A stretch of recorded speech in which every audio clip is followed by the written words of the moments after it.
Ressamiye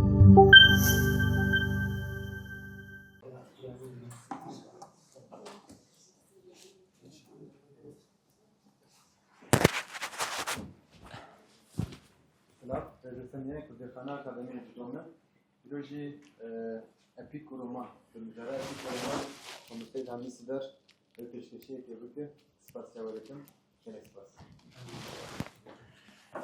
Merhaba Joret, Feratin, Serçavare. Beri 7 sala bernameyeki din hebudîsa wekî we mêvanên hêja û rêzdar qedirgiran di wê civatê de jî li ser Dîwana Melayê Cizîrî me gotarek dabû. Niha jî dîsa mêvanên me pir hêjan e. Ez pir şame ku îşev bûwere me. Loma dixwazim heta ji destê min were ez hinek zêde esas da axivim cane 2 saet 3 saet 4 saet têra min nake. Lêbelê ez dixwazim heta ji destê min bê ez Kurd bibirim û piştî semînerê an panelê piştî axaftinê wekî sohbetekê biriya pirs û bersiva em sohbetekî bikin û baş dizanim ku mêvanên hêja ji alî zimanê ve jî ji alî edebiyatê ve jî mêvanên pir qedirgiran in. Epîk û roman mijareke bi rastî jî giran e û roman û epîk jî bi gelek hêlan ve bi hevek rêdayê ne. Di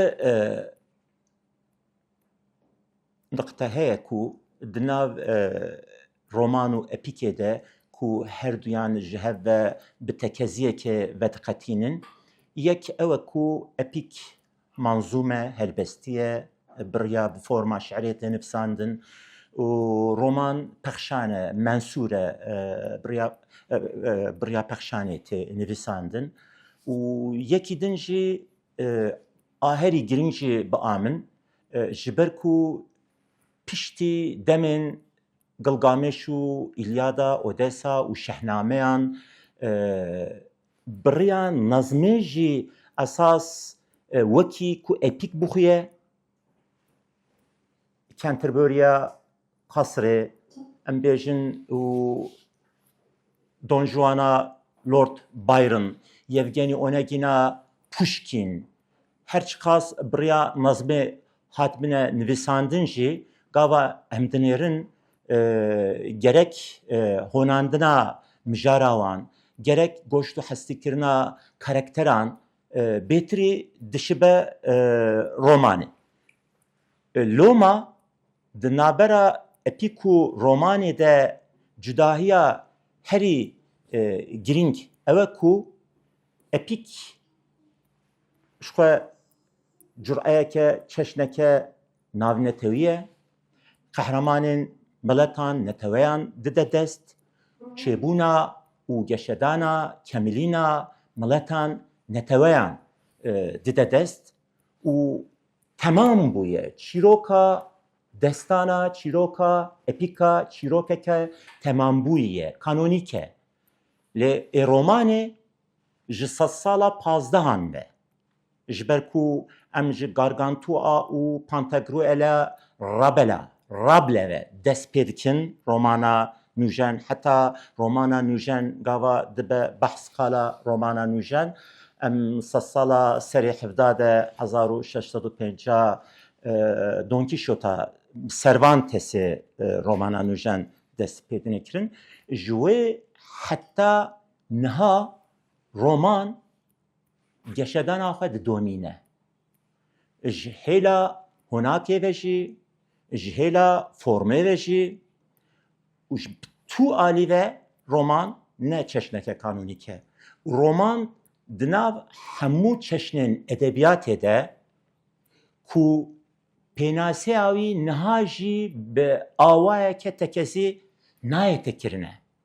Ji ber ku sînorên ceribînê, sînorên şeirê, sînorên nivîsarê, sînorên çîrokê, sînorên hemû çeşnên edebiyatê kêm zêde rûniştine. Em dikarin pênaseyekî bikin. Lêbelê roman nexwasin ji rable û pêve. Heta niha gelek cür'eyan jî di nav xwe de. Heçî di edebiyata rojava de, rojhilat de çîrok bêtir serdest e di romanê de. Storî bêtir derdikeve pêş. Lêbelê di romanên rojhilat de storî net pêş de ye.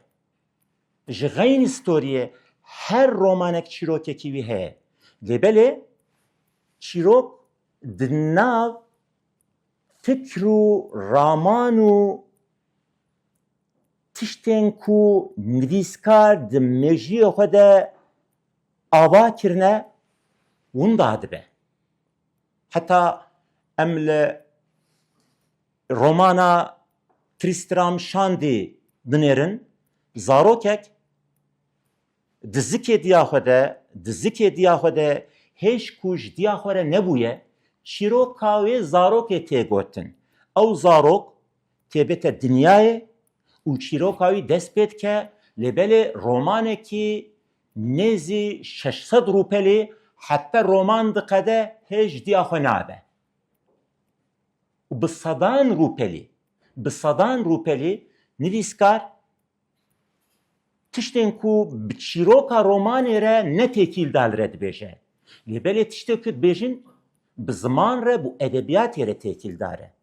Bi romanê re têkîldar e. Bi awayekî asta ku Cervantes Don Quixote de aniye ciyekî wê astê tîne ciyekî din. İca heta niha roman di kemîlîna xwe de ji xwe re her roj cokekî vedike. Ji xwe re derfetekî nû çê dike.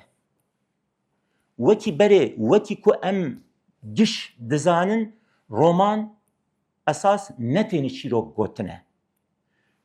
Ji bo ku netewên ku ji çîroka hez dikin, wekî netewên Latin Amerika, netewên kolonyal bindest, ji ber ku çîrok di jiyana wan de serdest e. Çîrok di jiyana wan de cihekî girîng digire. Di Kurda de, di gelên Mezopotamya de ekoleke realizma efsunî. Realizma efsunî ekoleke wisaye derfetekî berfireh dide nivîskar ku çîrokekî xwendevan ku jê hez bikin çîrokeke bi zimanê xwe rewan û herikbar bibêje. Lêbelê ji xeynî vî gava ku em dinêrin romana nûjen bi awayekî din dimeşe. İca di nav wê formê de, forma ku em îro bi tekeziyekî nikarin pênase bikin, ji xeynî çîrokê ceribîn, şiir, rojnivîsk, name, yani gelek cür'eyan di nav xwe de vedihewîne romana îro. Em ji ku derê hatine romana îro? Ji ku derê em ji epîka Gilgameş û ji epîka İlyada û Homeros hatine heta niha. Mixabin ji epîka Gilgameş û em dikarin bêjin belkî bi awayekî berdewama wî be şehnameya ku Firdewsî nivîsandiye, berhev kiriye ku çîrokên têde çîrokên Nerîman, Samê kurê Nerîman, Zalê kurê Sam, Ristemê kurê Zal, Suhrabê kurê Ristem û çîroka bîjen, gelek çîroka Kurdan e, çîrokên gelêrîn e, lêbelê çîrokên Parîsê jî û Ecema jî û giş tê de ne ji ber ku 100 sala dehan de Firdewsî wê bi zimanê Parîsî nivîsandiye, wê berhev kiriye û formek dayiye, teşeyek dayiye û şi'reke bi rastî jî bi qudret ava kiriye. Ew bûye berhemeke Parîsî û edebiyata Parîsî jî bi qasî ku ez zanim li ser şehname û li ser dîwana dubeytiya Ali Tahriri û ser wê bilgehê heta îro meşiya ye.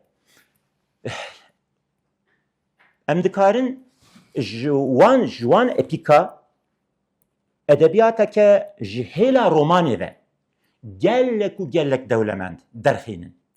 Lê mixabin gava em dinêrin edebiyata rojhilat, yani mesela kî tê bîra me, Sadık Hidayet tê bîra me. û edebiyata Tirka de ku em wana jî wekî roj hilat bikin. Orhan Pamuk, Yaşar Kemal tê derbekî de bîra me. Lêberê gava em qala edebiyata rojhilat dikin, rojava dikin ji Shakespeare bigire. Hatta Proust'i, hatta Dostoyevski û ji yani hatta Ovidius û ji Dante û ji Petrarca bigire. Hatta André Gide û hatta Sartre û Camus'i bi sedan nivîskar, şair û berhem yekcar tên berme. Ji ber çi? Ji ber ku roman cür'eyeke rojavayî ye. Roman cara ew li Fransa derketiye holê. û romana Avrupa, romana Amerika jî em dikarin pêxîna Roma em dêjin romana rojavayî, Amerika jî tê de. Ji tradisyonê gelek sûd wergirtiye. Tradisyona romana rojava çi ye? Epîk e. Epîka herî navdar İlyada û Odessaya Homer e. Di nav her duyan de ji ber çi Odessa bi pêş ketiye? Ji ber ku biriya nazmê be jî Homer qala karakterekî dike. Qala rêwîtiyekî dike. Loma roman ji dema rable dest pê kir romana modern heta niha wekî çîrokeke karakteran geşedaye. Ji ber ku çîroka her kesekî bi rêwîtiyekî dest pê dike. Odîseya Homer naşibe epîkên din gelek hêrê xwe dişibe romanê. Lêbelê em nikarin ji bo wê bêjin roman.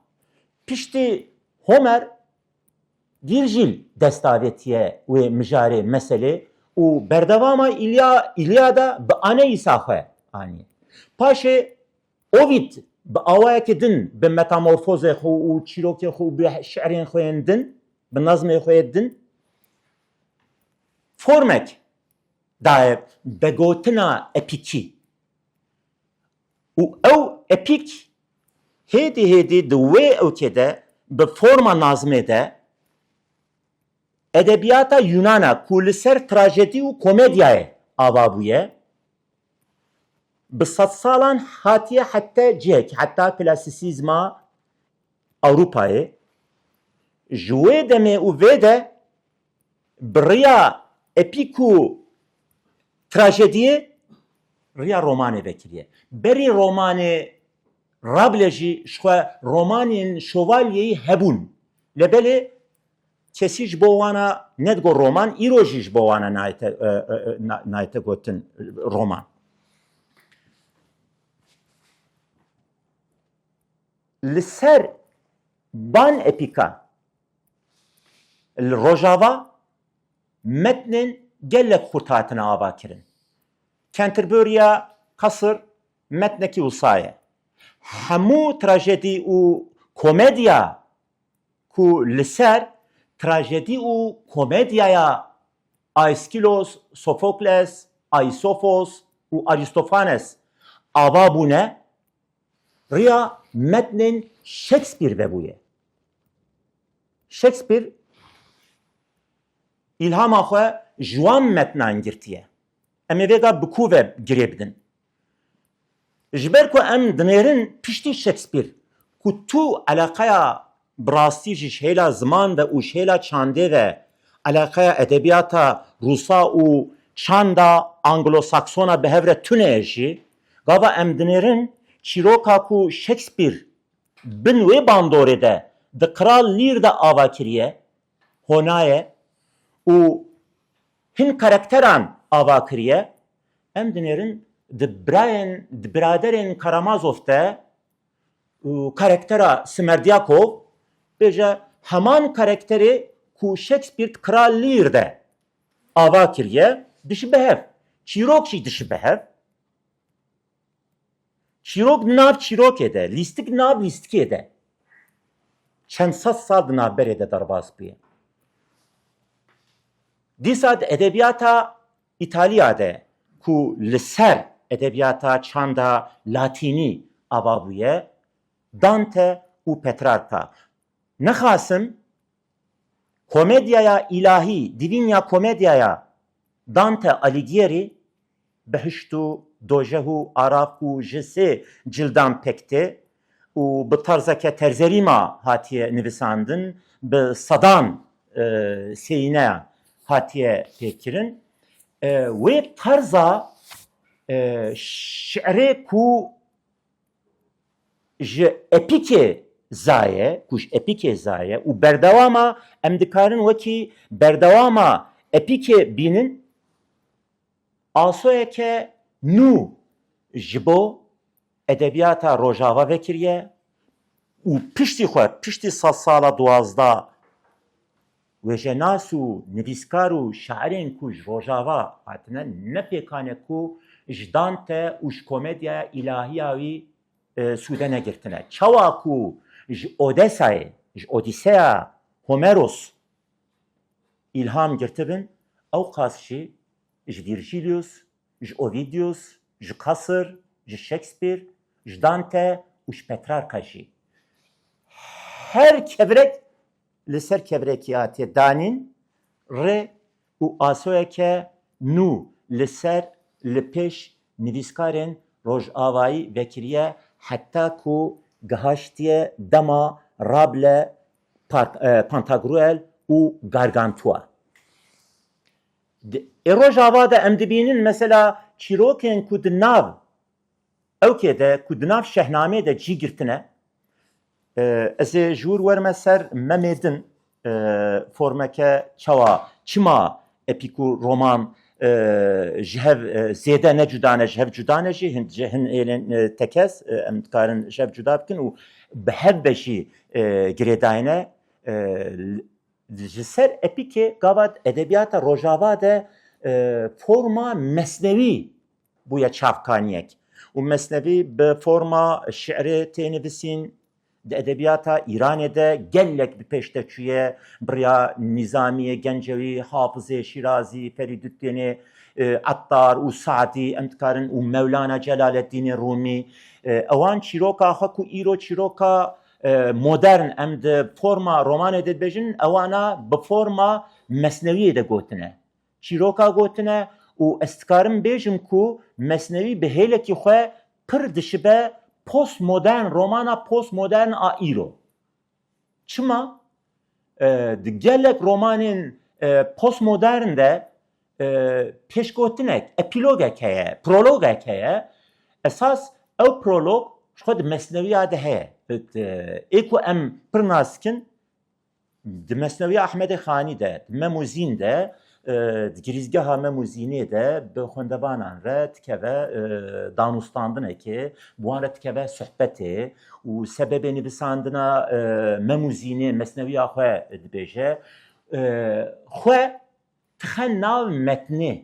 Yani Ahmedê Xanî bi wê awayê di girîzgahê de wekî lehengekî, wekî mem, wekî zîn, wekî tajdîn, ew jî wekî lehengekî di nav metnê de. Çawa ku Cervantes sed sala hevdan de serê hevdan de Cervantes bi xwe dike nav metnî dike, nav metnî dike, wekî Don Quixote, wekî Sancho Panza, ew jî dikeve nav metnê wekî lehengekî bi ewkê re, bi xwendevanan re sohbetê dike û bi lehenga re sohbetê dike. Bi wê awayê yani ne ku bikeve wekî Ahmed Mithat Efendi a Tirka وەکی ڕۆمانتیکە نویسکارن ڕۆمانتیک jî فرانسزا jî Tirka jî çîrokek dibêjin û di nav çîrokê de hew tedî ketine nav çîrokê bi wê mijarê re meseleyeke alaqadar dest didin. Yani em bêjin agahiyek li ser coğrafyayê, li ser dîrokê, li ser stêrnasiyê agahiyek ku belkî bî sîr û pela didin.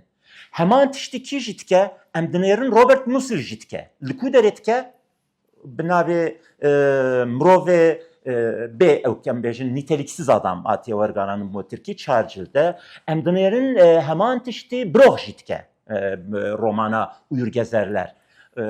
Yani Milan Kundera dike mesela zêde dinivsîne roman dinivsîne çîroka du kesayê li belê dikeve nav çîrokê Milan Kundera xwe ji ewkê diçe dîsa ji Rabelê digire ji ber ku Rabelê ewkeke berhemeke 10 cilde neh 10 cilde duwê 10 cilde ki em dizanin ku ew jî esas berdewameke komedyaya Aristofanes e tiştekî pir cuda ye henekê xwe bi hemû tradisyona ewkê dike. Henekê xwe bi olê dike. Henekê xwe bi muqtedîran dike, bi siyasetvanan dike û tiştê ecêb dibêje. Bi sed salan xwe nayete pêmkirin.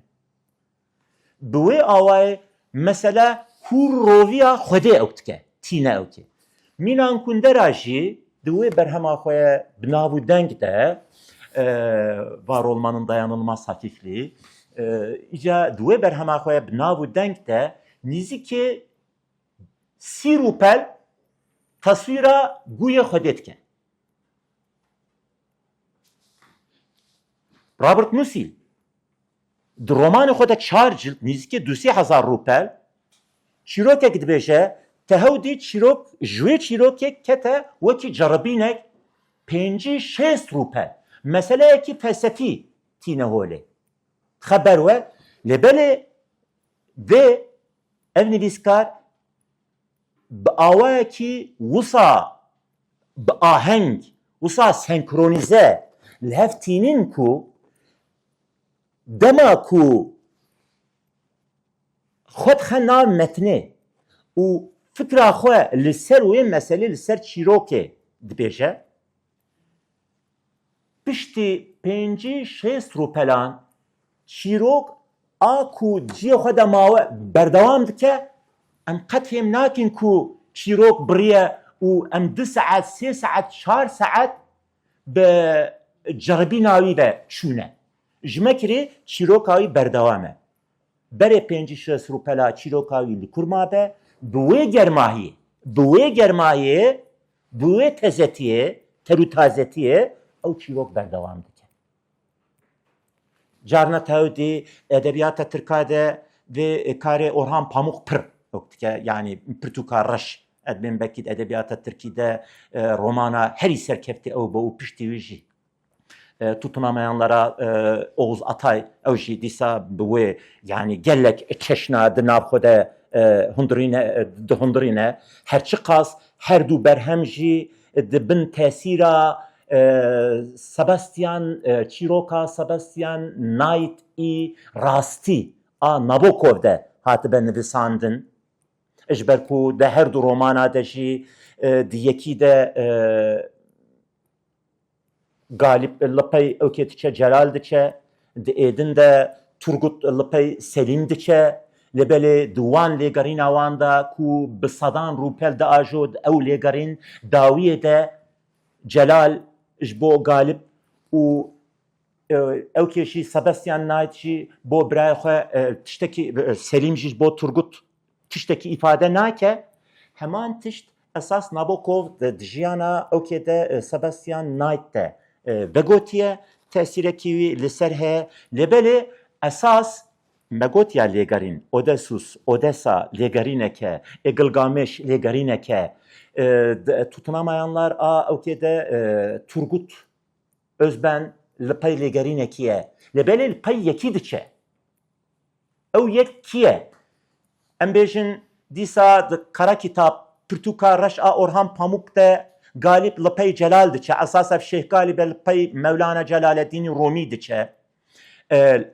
pay hosteyê xwe diçin Lebele gava her du jî diçine ciyekî ku bigihêjin yek bigihêje Celal, yek bigihêje Selim, her du wataya xwe ji bo wê ok dikin.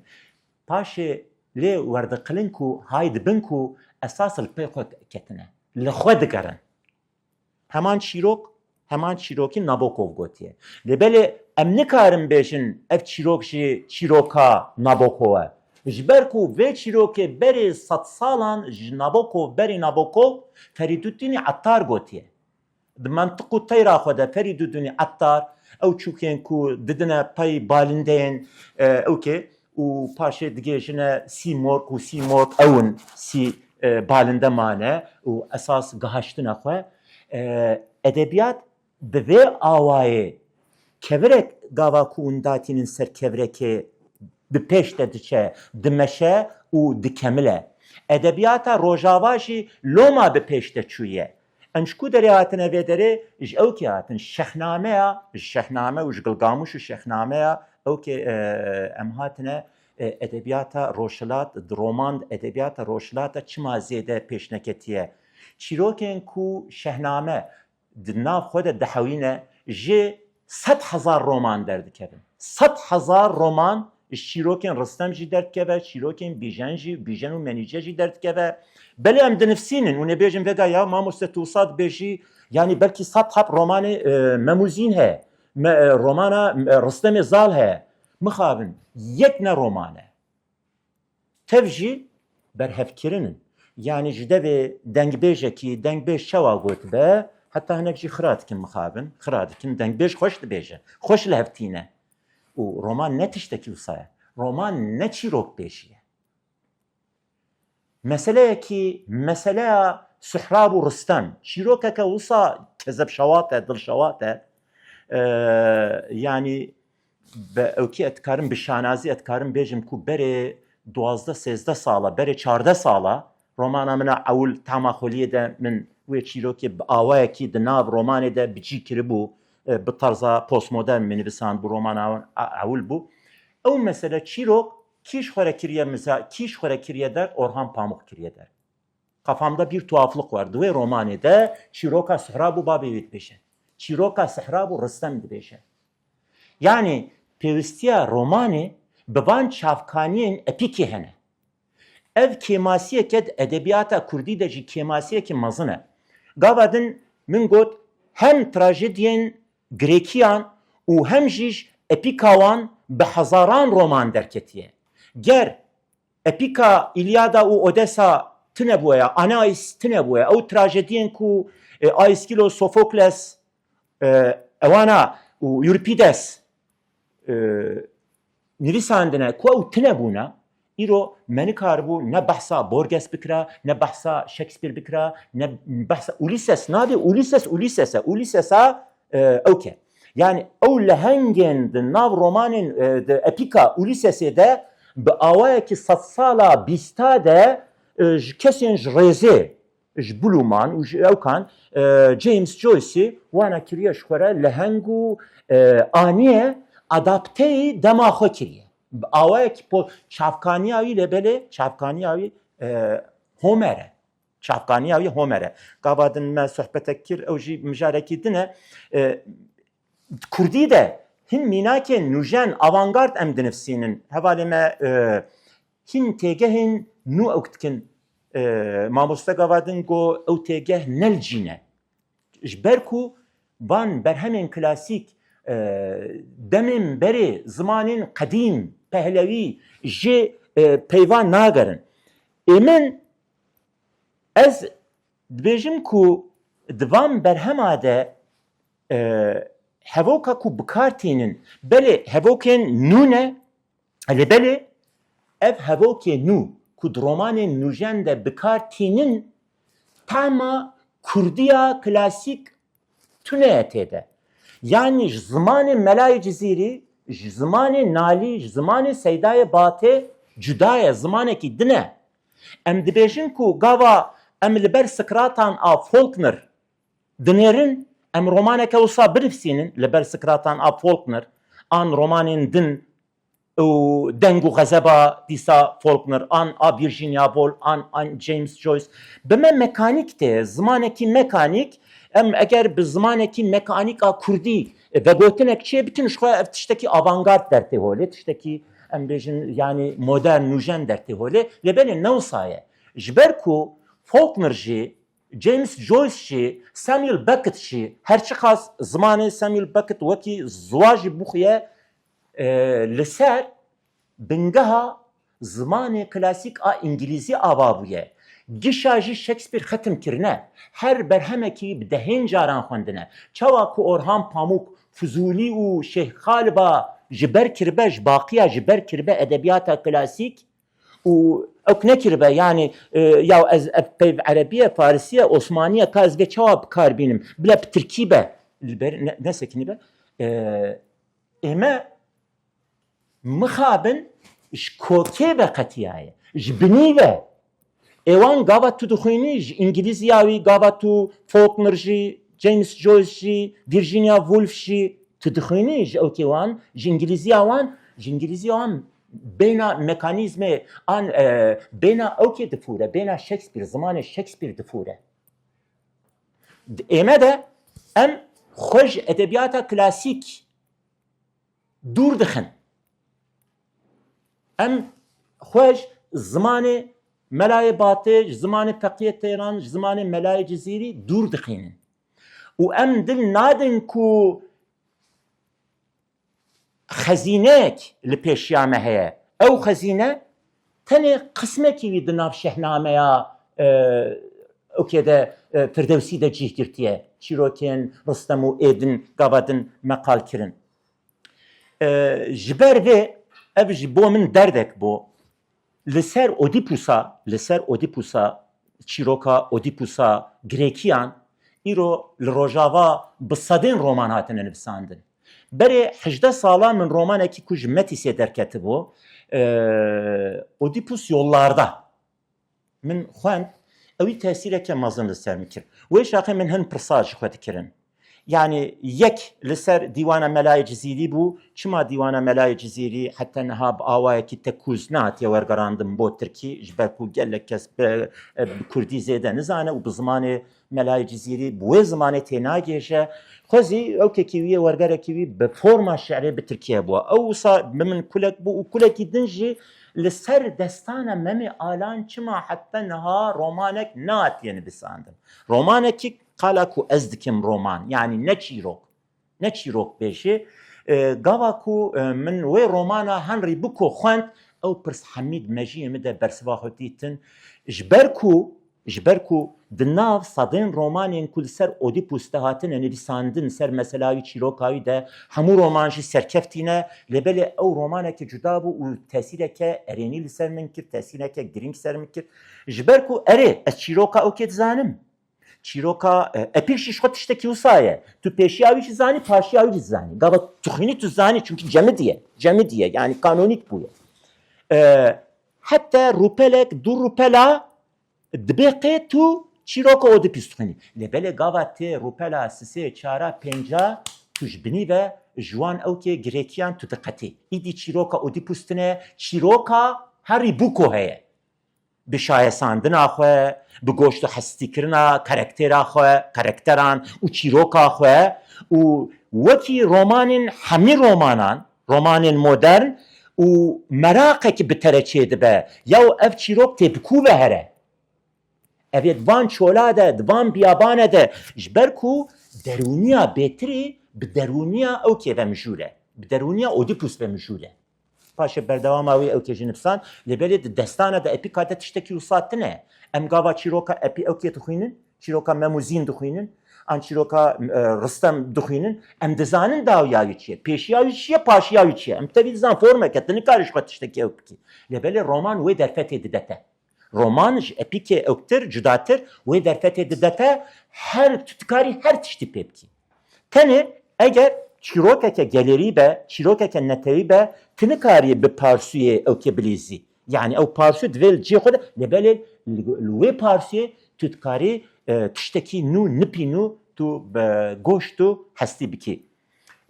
Gava ev roman ate nivsandin hin gelek rexneyên erênî hatin kirin lebelê çend rexneyên jî wisa hatin kirin. Ya İlhami Sîdar di memê din de yani çi hewce roman ji xwe li virê qediya ye. Roman ewkê de adibir de çîrok dastan, mesnevî de agazê destan heye. Bir de qediya ev çi ewke nivîskar xwe xistiye nav romanê û bi ewkê re, bi xwendevanan re û bi lehenga re ketiye heft û heştê danûstandina dike. Ev zeyl çi ev şkû derê derket û zeyl jî edebiyata klasîk de cureyeke. Tedî gava din min got edebiyata postmodern de, romana postmodern de name jî heye tê de, epîlog jî heye, prolog jî heye, şi'r jî heye, rojnivîsk jî heye. Yani ji gelek cî wekî kokteyleke. û paşê de jî ewkeke ye wekî epîlog, beşek ji derveyê navendê dişûna encam de. Dîsa li ser dora çîroka me mûzîn û çîroka memê alan diçe û tê ya çi hewce vana gotiye ji xwe çîroka xilas bûne. Heta edîtorê min jî got yani gava ku roman berî here çapê şener got ya ev hinek belkî ew bête rexnekirin te divê derxe. Min got wala ez ji bo rexneya nanivîsînim. Ez ji bo dîrokê dinivîsînim. Ez ji bo qeydekî dinivîsînim. Ez tiştekî jî ew nakim yani ez vê beşê jê dernaxim. İca roman bi ewkê dest pê dike. Yani çîrokek wekî bi ewkê dest pê dike. Me Mûzîna Ehmedê Xanî ji xwe epîgrafek pê dest pê dike. Neyrengê ji xewrê dil bi aheng sed rengê seda bidim wekî çeng. Dîbacê. Ji ber ku bi dîbaceya vê romanê wekî dîbaceya wekî pêşgotina Cervantesî a Don Quixote. Jê ne cuda ye. Nivîskar di vebêj heye di romanê de, nivîskar û vebêj di vê dîbaceyê de dîbacê jî şiyandine ji bo mesneviya Ehmedê Xanî. Ji ber ku ser destana memê alan bi zanîna ku ez dizanim, di formeke edebî de ji mesneviya Ehmedê Xanî pêve li Bakur berhemek tune ye. Yani tenê ew mesnevî heye, ji nû ve honaye li ser çîroka, li ser epîka destana memê alan Ehmedê Xanî 100 sala hevdan de bu vê forma mesneviyê ji xwe re çîrokek hûnandiye. Lêbelê çîrok ne çîrokeke resene. Çîrok wekî çîroka Yusuf û Zelîxa, wekî çîroka Leyla û Mecnûn, wekî çîroka Ferhed û Şîrîn, Hüsrev û Şîrîn, çîrokeke ji xwe di nav gel de heye, çîrokeke ji xwe tê zanîne. Bi rêya forma mesneviyê metneke, berhemeke edebî aniye holê. Ji ber ku belê mîzikê belkî dehep memûzîn heye. Heta nivîskarekî Tirk jî memûzîn nivsandiye. Sadık Yalsuz Uçanlar. û belkî 30 çapa kiriye. Bi Tirkî nivsandiye. Li belê çîrok heman çîrokê ku nivîskarên Kurdî jî nivîsandine ku ji devê dengbêj çawa hatibe vegotin yani du çeşt, sê tişt belkî lê hatibe zêde kirin an jêkên kirin heman tişte tu ferqu tune tê de. Halbuki metna romana Henry Bucco a Oedipus yollarda, Oedipus dirê de tiştekî din e. Ne çîroka ku Oedipus de Aiskilos, Sofokles bi çi awayê gotibe, bu wê awayê ne gotiye? Bi awayê roman û romana modern de gotiye. Min jî xwest bi rêya memê din. Heta xwendevanê min ji sedî notî zêdetir navê romanê li xweşa wan çûbû ji ber ku wekî memê din, memê dîn xwendibûn. Wekî Qaramarat, Malkoçoğlu yani delî yani êku yani ku tarza me bizanibe ji xwe qet gereke newe bîra ku wî ku ez bi navê romanê bi navê memê dîn romanekî binivîsînim tiştekî wisa nakim yani ne tarza me helbet mirov dikare binivîsîne tê bête binivîsîn jî ama memê din wekî ötekî mem wekî odir mem em bêjin ji xwe ji navê wî beriye ku ev ewkeke yani tiştekî nû ye. Yani li ser destana memê alane lebelê li ser destana memê alan bi awayekî modern, postmodern metneke nû ye ji xeynî mesneviya Memûzîna Ehmedê Xanî berhemeke edebî ab forma romanı hatiye nivîsandin ku destûra we hebe ez ê beşekî biçûk ez ê bixwînim û ez ê dawî bînim û ez dixwazim em sohbetê bikin û pirsa we hebe em bersivê bidin. Destûra we heye ez beşek bixwînim. Spas.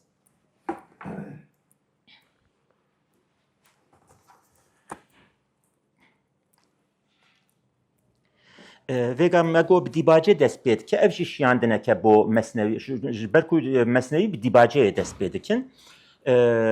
Hevoka ewil sê spêle dibin roniya hêvê de hêdî dimeşiyan.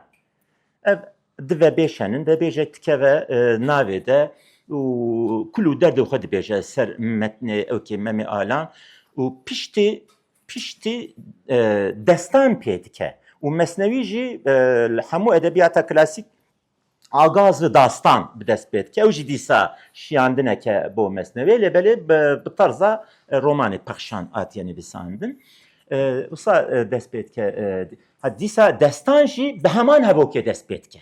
Bi heman hevokê sê spêle dibin roniya hêvê de hêdî dimeşiyan.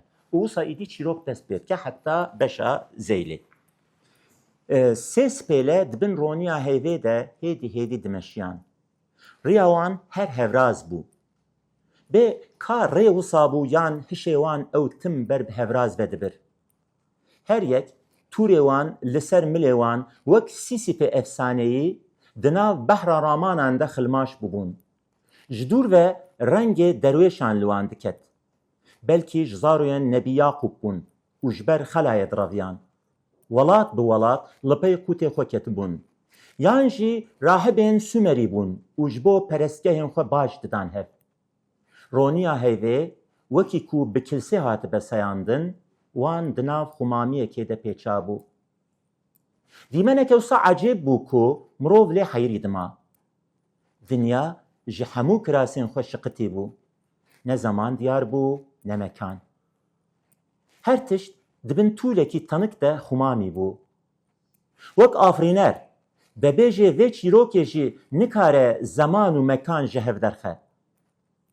Ger bebêj behsa dema Yewnanê antîk bike, yan dema Hindê kevnare, dema Hurrî û Mîtaniyan yan jî dema Eyyûbiyan, tim bi guman lê nêzik bin. Li xwe vegerin û ji xwe bipirsin.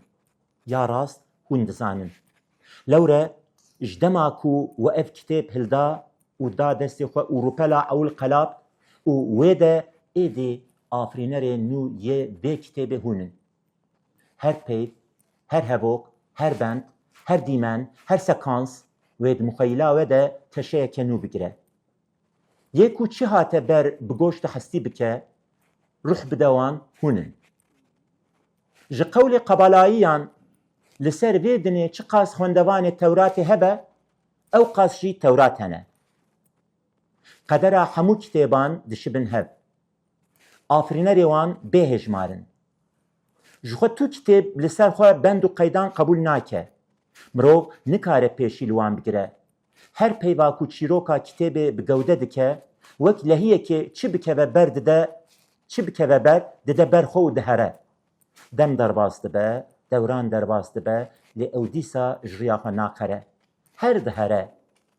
Madahat aqlê kê ku Joyce çend hezar sal piştî Homerî kitêba Odysseus ji nû ve şîrove bike û Telemachus, Odysseus û Penelope di laşê Stefan Dedalus, Leopold Bloom û Molly Bloomê de bi gewde bike.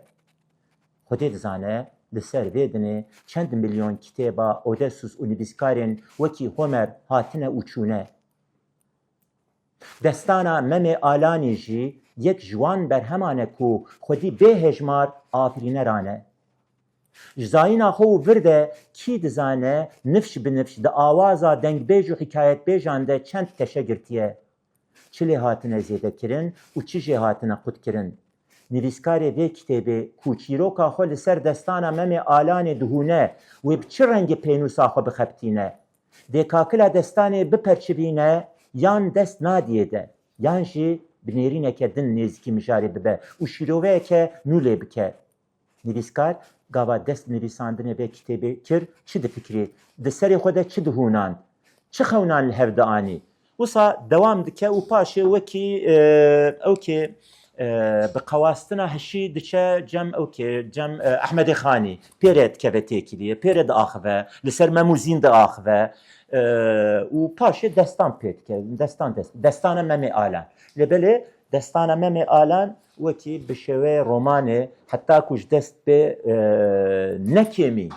نکیمی اوکی رومانا اودیپوس و گاوادن من قالا ویکر لبله yani از بخوصات بیشم از خواندبانه کی yani başım şey benim nizke çıl sala hazaran kitabı mı khwandine lebele dîsa nikarim bir ve bir yarı bidim tu nivîskar nikare bir yaraj bo kitabı xwe bide te dîrok û hûn bir yara vê bidin ka çiye û ne çiye hêjayê çiye niha jî dixwazim li ser epîk û romanê û li ser memê din û li ser epîkê Kurd û رومانیزه کردن وان آن امبیجن یعنی ادبی ذکرنا وان وکی برهمین ادبی چوا دکارن جنوب وانا وجینن وکی اولیسسا جویسی hatta انتکارن بیجن وکی اوکا sevgili arsız ölüme Latife Tekin او جو وکی çiroken dede korkut او kiriye به tarzake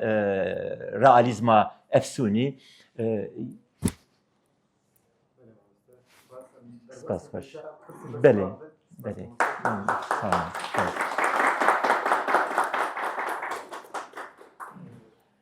Kerem. Bele.